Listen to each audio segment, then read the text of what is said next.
Hello and welcome back. ভাই, আপনাদের সমস্যাটা কোথায়? হ্যাঁ? মানে কি সমস্যা আপনাদের? আমি ঠিক বুঝতে পারলাম না। জাস্ট ২-৪ দিন আগে বলছিলাম যে, আমার এটা নতুন একটা চ্যানেল, গরিবের চ্যানেল, একটু সাবস্ক্রাইব করবেন। সেদিন আমার ইয়েতে সাবস্ক্রাইবার ছিল মনে হয় ৩৫,০০০ ৩৬,০০০ এরকম। ওমা আজকে দেখি ৫০,০০০ হয়ে গেছে। 50,000 subscriber in after 2 videos letter or 3 videos letter. ভাই আপনাদের সমস্যা কি? কেমনে পারেন? আমি মুখ দিয়ে জাস্ট বাইট করছি আর আপনারা করে ফেললেন? Wow! Amazing! Thank you. Don't forget to subscribe of course. আরেকটা রিকোয়েস্ট হচ্ছে ভিডিওটা একটু পুরাটা দেখবেন। তাহলে সব ইনফরমেশনগুলি পাবেন বা যা বলতে চাচ্ছি, বুঝাতে চাচ্ছি সেটা হয়তো আরেকটু ক্লিয়ার হবে। So please watch the full video. ইদানিং বিএনপি জামাতের ভয়ে আমার মনে হয় দিশাহারা হয়ে আছে। জামাতের সাথে পেরে উঠতে পারতেছে না বিএনপি। একেবারেই বিএনপিকে কচলায়, মচড়ায় কি যে করে ফেলছে মানে আনবিলিভেবল। অনেক বছর ধরে গত ১৫-১৬ বছর ধরে বিএনপির তারেক জিয়া বলেন, এই বলেন, ওই বলেন, বিএনপির সবাইকে একটা কথাই বলে আসছিলাম সবসময়। আমার পাবলিকলি বলেছিলাম যে, "ভাই, বিএনপি তোমরা রাজনীতিবিদ, তোমরা রাজনীতি করো, তোমরা অপোজিশন, ওকে ফাইন। বাট এই জামাত থেকে বের হয়ে আসো, জামাত থেকে বের হয়ে আসো। এরা কিন্তু ভিতরে, ভিতরে তোমাদেরকে খেয়ে ফেলবে। এরা কিন্তু তোমাদের একেবারে ওটাতে খারাপ ভাষায় তো বলতে পারতেছি না এখন ইউটিউবে। বাট অবস্থা খারাপ করে দিবে।" কে শুনে কার কথা? না শুনলো তারেক ভাইয়া, না শুনলো আ এই কি বলে উনার আম্মা খালেদা জিয়া, না শুনলো তার দলের ফখরুল সাহ, না শুনলো রিজভী সাহ। নোবডি।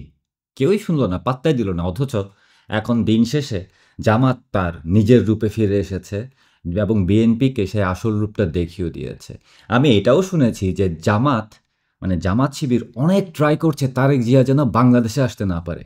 তারেক জিয়া দেখেন, বাংলাদেশ থেকে আওয়ামী লীগ এখন ইনঅ্যাক্টিভ হয়ে আছে বা আওয়ামী লীগের ক্ষমতা থেকে চলে যাওয়ার প্রায় ১ বছরের বেশি হয়ে গেছে। এখন পর্যন্ত আমাদের সেই লন্ডনই তারেক ভাইয়া বাংলাদেশে আসতে পারেন নাই। একদিনের জন্য আসতে পারেন নাই। বাংলাদেশের আশেপাশেও আসতে পারেন নাই। কেন? এখন তো কোনো ভয় থাকার কথা না। উনার কেস-টেস সব, উনার মামলা, উনাকে যে নিজে কনভিক্টেড ক্রিমিনাল, সে যে ওই যে গ্রেনেড হামলা-টামলা করছে, এগুলি তো সব মাফ করে দিচ্ছে একের পর এক। কিন্তু তাও তারেক জিয়া বাংলাদেশে এখনো আসতে পারে নাই। সেই গত বছরের ইয়ার থেকে শুনতেছি, ওই সেপ্টেম্বর, অক্টোবর, নভেম্বর থেকে শুনতেছি যে ২ মাসের মধ্যে তারেক জিয়া বাংলাদেশে আসছেন, ১ সপ্তাহের মধ্যে তারেক জিয়া বাংলাদেশে আসছেন অ্যান্ড অল দ্যাট। সেইটা ১ বছর হয়ে গেছে। ফানি থিং ইজ, বিএনপির এটা কিন্তু পুরানো রোগ। ওই ঈদের পরে আন্দোলন, কোরবানির পরের আন্দোলন দেখতে, দেখতে এখন তারেক জিয়া আসবে, ঈদের পর তারেক জিয়া আসবে, কোরবানির পর তারেক জিয়া আসবে টাইপের সিচুয়েশন হয়ে গেছে। বিএনপি ভিতর থেকে শেষ হয়ে গেছে এবং বিএনপিকে শেষ করে ফেলেছে কিন্তু জামাত শিবির এবং এখনও করেই যাচ্ছে। কিন্তু বিএনপি সামহাও জামাতকে এত ভয় পাচ্ছে, জামাতকে পারতেছে না তুলু, তুলু করে মাথার উপরে রাখতে। যদিও জামাত প্রতিনিয়ত তাদেরকে লাথি মারছে।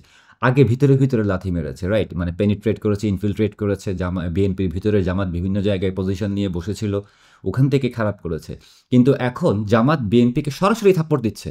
আই মিন আমার তো মনে হয় যে তারেক জিয়া যদি বাংলাদেশে আসে, জামাত শিবিরের একেবারে জুনিয়র পোলাপাইন যেগুলি ছোট, ছোট পাতিনেতা যেগুলি, এগুলিও তারেক জিয়াকে থাবড়াবে। আমার তো এটাই মনে হয়। ওয়াও! বি মানে বিএনপির এত দুরবস্থা। কেন জামাতকে এত ফ্লোর দেওয়ার পরেও জামাত কেন বিএনপিকে কোনো সাপোর্ট দিচ্ছে না? জামাত কেন বিএনপির এগেইনস্টে যাচ্ছে? বিএনপি জামাত এখন একটা মুখোমুখি সিচুয়েশনে আছে এবং সবচেয়ে মজার ব্যাপার হলো যে বিএনপির ধরেন একটা ইলেকশন হবে ফেব্রুয়ারি মাসে একটা ইলেকশন, ভুংভাং ইলেকশন একটা করার চেষ্টা করছে। যদিও আমি আমি বলছি এটা এই ইলেকশন হবে না বাংলাদেশে, এই ধরনের কোনো ইলেকশন হবে না। বাট ধরে নিলাম for the sake of this video যে এই ধরনের একটা ইলেকশন হবে যেখানে খালি বিএনপি, জামাত এবং ওই ছোটোখাটো এনসিপিগুলি কন্টেস্ট করবে। সেই ইলেকশনে বিএনপিকে জামাত উঠতে দিবে না। বিএনপি যেখানে, যেখানে আসন নিবে, যেখানে, যেখানে বিএনপির ভোট ব্যাংক আছে ওখানে গিয়ে জামাত পেনিট্রেট করবে। আমার তো মনে হয় বিএনপির নেতাকর্মী প্রত্যেকটাকে জামাত লাথি মেরে, মেরে তাড়াবে বাংলাদেশ থেকে। আর বিএনপি হা করে তাকিয়ে দেখবে এবং বিএনপি এটা নিয়ে রিটালিয়েট করবে না, এটার প্রতিবাদ করবে না। বিএনপি যেটা করবে সেটা হচ্ছে হাত জোর করে জামাতের কাছ থেকে মাপ চাইবে, "ভাই মাফ করে দেন, প্লিজ আস্তে মারেন, জোরে মারেন না।" অথবা এক গালে যদি থাপ্পড় মারে বলবে যে, "আরেক গালে মারেন কিন্তু আস্তে মারেন।" বিএনপির ইমেজটা এরকমই হয়ে গেছে। বাংলাদেশের মানুষও অবাক হয়ে গেছে। মানুষের কথা বাদ দেন, আমি নিজেই অবাক হয়ে গেছি যে বিএনপির এই ভরাডুবি কেন হলো? যতই আমি আওয়ামী লীগ করি, কিন্তু আমি তো এটা অন্তত মানে আমি অ্যাকসেপ্ট করতাম যে মানে বিএনপি একটা বড় দল, অপোজিশন। বিএনপির একটা চান্স আছে বাংলাদেশে কোনো না কোনো দিন রুল করার, কোনো না কোনো দিন ক্ষমতায় আসার, একটা সুযোগ আছে। বিকজ বিএনপি একটা বড় দল, অফকোর্স বিএনপি একটা বড় দল। আওয়ামী লীগ যদি বড় দল হয়ে থাকে, বিএনপিও তারপর একটা বড় দল। কিন্তু এখন বিএনপিকে আমি বড় দল আর বলতে পারতেছি না, কারণ বিএনপি এখন জামাতের ভয়ে মানে প্যান্ট শার্ট খুলে একাকার অবস্থা। তারেক ভাইয়া এখনও বাংলাদেশে আসতে পারেন নাই, আজকে কতদিন হয়ে গেল। এবং আমার মতে তারেক ভাইয়া তো এই জামাতের ভয়ে বাংলাদেশে আসছে না, ওনার নিজেদের নেতাকর্মীরা চাঁদাবাজি করছে, এটা করছে ওইটা করছে, বিএনপির ইমেজ নষ্ট হচ্ছে, সবই বুঝলাম। ঠিক আছে, এটা সত্যি। বিএনপি এই যে গত 1 বছরে যা করেছে, এটাতে বিএনপির কোনো লাভ হয় নাই। তারেক জিয়া বেচারা কপালে হাত দিছে, কারণ তার নেতাকর্মীদের সে সামলাইতে পারে নাই। আর বিএনপির যারা বিএনপি একটা চাঁদাবাজ পার্টি, এবং ওই চাঁদাবাজি করতে করতে করতে করতে এখন নামটাই খারাপ হয়ে গেছে, বোথ ন্যাশনালি এবং ইন্টারন্যাশনালি। মানুষ অলরেডি মানে বুঝে গেছে যে মাই গড, বিএনপি যদি আবার ক্ষমতায় আসে তাহলে তো শেষ, মানে আমরা শেষ, বিএনপিকে ক্ষমতায় আনা যাবে না। বিএনপি একটা মানে মানে ডিসগাস্টিং একটা পলিটিক্যাল পার্টি। ওকে ফাইন, কিন্তু এই সুযোগটাকে জামাত খুব সুন্দরভাবে কাজে লাগিয়েছে। আওয়ামী লীগ কিন্তু ফিল্ডে নাই, আওয়ামী লীগ মাঠে নাই, এখানে বিএনপি আর জামাতের কথায় আসছে, রাইট? জামাত এই জিনিসটাকে খুব সুন্দর করে কাজে লাগিয়ে বিএনপিকে আরও ডুবিয়ে দিয়েছে। বিএনপি এখন যখন পারে জামাত এখন যখন পারে বিএনপি নেতাদের মায়ের উপর রাখে, তোরের উপর রাখে। যখন পারে তারেক জিয়াকে নিয়ে স্লোগান দেয়, ডায়লগ দেয়। আমি তারা রীতিমতো একটা স্লোগানের ট্রেন্ড শুরু করেছে তারেক জিয়াকে নিয়ে। ওয়াও, মানে ওয়াও। আমি আমি তারেক ভাই, আপনার তো মানে মানে মানে কচু গাছে ফাঁসি খেয়ে মরে যাওয়া উচিত। এই অপমানগুলি কেমনে সহ্য করছেন আপনারা? আপনাদের মতো এত বড় একটা দল, সেটা রাজাকারদের কাছে হেরে গেল। এই জামাত বিএনপি যারা 2টা 3টা সিটও পাইতো না, আজকে তারা মানে বলছে যে তারা কন্টেস্ট করবে, বিএনপিকে লাথি মেরে বের করবে। বিএনপির নেতাকর্মীরা তাদের নস্যি, তাদের জুতার ধুলার সমান অল দ্যাট, এ ধরনের কমেন্টও দেখতে পাচ্ছি। আর আপনারা এখনও বসে বসে, I mean what the hell you guys are doing?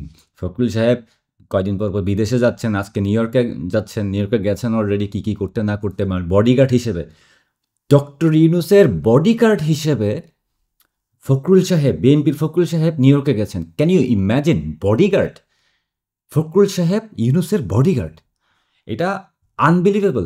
Tarique ভাই, আমাকে একটা মানে মানে সত্যি সত্যি একটা প্রশ্নের উত্তর দিন। এই যে ইউনূস সাহেব যখন লন্ডনে গিয়েছিলেন আপনার সাথে দেখা করতে, তখন কি উনি আপনার সাথে ভালো কোনো কিছু আলোচনা করেছিলেন? নাকি আপনাকে চড়-থাপ্পড় দিয়েছিলেন বা বকা দিয়েছিলেন বা ভয় দেখিয়েছিলেন, কোনটা? কারণ ইউনূস সাহেব ঢোকার আগে কিন্তু রজার রহমান আপনার সাথে মিটিং করেছে। তার মানে কি রজার রহমান আমরা সবাই জানি যে রজার রহমান হচ্ছে ইউনূসের muscle power, American backed muscle power. So Roger Rahman আগে ঢুকেছে, আপনার সাথে মিটিং করেছে, আপনাকে কি মানে হুমকি-ধামকি দিয়েছে, বকা-ঝকা দিয়েছে? যে বলেছে এটা না করলে কিন্তু খবর আছে, জীবনে বাংলাদেশে যেতে পারবি না। তারপরে ইউনূস সাহেবের সাথে গিয়ে হ্যান্ডশেক করে চা-টা খেয়ে গিফট দিয়ে কাহিনী শেষ, কিছু টাকা পয়সা পাইছেন। আসলে কি হয়েছিল বলেন তো? কারণ আমার বিশ্বাস হচ্ছে না, মোটেও বিশ্বাস হচ্ছে না যে আপনাকে কোনো ধরনের সম্মান দিয়েছে। কারণ ওইরকম যদি হইতো, তাহলে তো আপনি এতদিনে বাংলাদেশে থাকতেন, লন্ডনে বসে বসে টিকটক ভিডিও বানাইতেন না, কারেক্ট? আর এখন তো আপনি নিজেই বলেন যে অন্য একটা শক্তি, একটা হিডেন পাওয়ার বাংলাদেশে কাজ করছে, হিডেন নেক্সাস বাংলাদেশে কাজ করছে। এগুলি তো আমরা গত 10 বছর ধরেই বলতেছি যে আমেরিকা বাংলাদেশে পেনিট্রেট করার চেষ্টা করতেছে। এগুলি আপনি এখন গত 1 বছর, গত 6 মাস ধরে বলতেছেন আরকি। সো বিএনপি এবং জামাতের এই মুখোমুখি দ্বন্দ্বে, একেবারে পাবলিকলি ওপেনলি দ্বন্দ্বে বিএনপি কোনো ধরনের সুযোগই পাচ্ছে না। আর তারেক রহমানের দল কোনো সুযোগই পাচ্ছে না, কোনোভাবেই পাচ্ছে না। আমার মতে আপনাদের যিনি সভানেত্রী খালেদা জিয়া, উনিও মনে করেন যে বাংলাদেশের সবচেয়ে বড় শত্রু হচ্ছে ইসলামিস্ট। তারাই বাংলাদেশের সবচেয়ে বড় শত্রু এই মুহূর্তে, যারা রেডিক্যালস। এটা কিন্তু আমার মনে হয় আপনার মা, মানে তারেক ভাইয়ার আম্মা খালেদা জিয়া, উনিও কিন্তু মনে হয় জানেন, কিন্তু আপনি জানেন না। আপনি সারা জীবন এই জামাত শিবিরকে কোলে করে বসিয়ে বসিয়ে পুরা বিএনপিকে ভিতর থেকে শেষ করে দিয়েছেন। আমি যত কিছুই বলি না কেন, বাংলাদেশে এটা সত্যি যে সবসময় মানে 2টা পলিটিক্যাল পার্টির দরকার আছে। একটা বড় পলিটিক্যাল পার্টি আওয়ামী লীগ থাকলে হবে না, সেই সাথে আরেকটা অপোজিশন পার্টি বিএনপির মতো একটা দল থাকার দরকার আছে কারেকশনের জন্য, এটার জন্য। হ্যাঁ, পলিটিক্যালি আমি আপনার সাথে কন্টেস্ট করব, আমি পলিটিক্যালি আপনার সাথে ডিবেট করব। আপনি আমাকে ডিবেট করবেন, আপনি আমাকে মারার চেষ্টা করবেন, আপনি আমাকে গুতা মারার চেষ্টা করবেন, আমি আপনাকে নিয়ে হাসাহাসি করবো, ট্রোল করবো। This are all political matter, এগুলি সারা দুনিয়াতে হচ্ছে। উই ক্যান ডু দ্যাট, কোনো সমস্যা নাই। কিন্তু that's the beauty of democracy. আর এখন আপনাদের যে সমস্যাটা হয়েছে, আপনারা জামাতকে পালতে পালতে দেশের শত্রু রাজাকার পাকিস্তানিদেরকে নিজেদের ভিতরে ঢুকিয়ে ঢুকিয়ে নিজেরা পাকিস্তানি হিসেবে কনভার্ট হয়ে গেছেন, এবং এন্ড অফ দ্য ডে সেই পাকিস্তানিরা আপনাদেরকে ভিতর থেকে পচিয়ে ফেলেছে, খেয়ে ফেলেছে। কারণ অবভিয়াসলি যেখানে পাকিস্তান একবার হাত দিবে ওখানে তো শেষ। আর আপনাদের ব্যাপারে যে সমস্ত কথাগুলি প্রচলিত ছিল যে ক্যান্টনমেন্টের ভিতরে জন্ম নেওয়া দল একটা বিএনপি, পাকিস্তানের ব্যাকআপে চলা দল একটা বিএনপি, এখন এগুলি সবই সত্যি হচ্ছে, রাইট? আপনারা পাকিস্তানের অ্যাম্বাসেডারের সাথে দেখা করেন, পাকিস্তানের মন্ত্রীদের সাথে দেখা করেন, আর কারোর সাথে দেখা করতে পারেন না। আপনাদের সাথে না দেখা করে আমেরিকা, না দেখা করে লন্ডন, না দেখা করে কানাডা, না দেখা করে ইউরোপের কেউ। Nobody gives a shit about you, just Pakistan gives a shit about you. এই জিনিসগুলি তো আপনাদেরকে ভিতর থেকে শেষ করে দিয়েছে, এবং এই সমস্ত জিনিসগুলি হচ্ছেই আপনাদের জামাত ঘেঁষাঘেঁষির কারণে।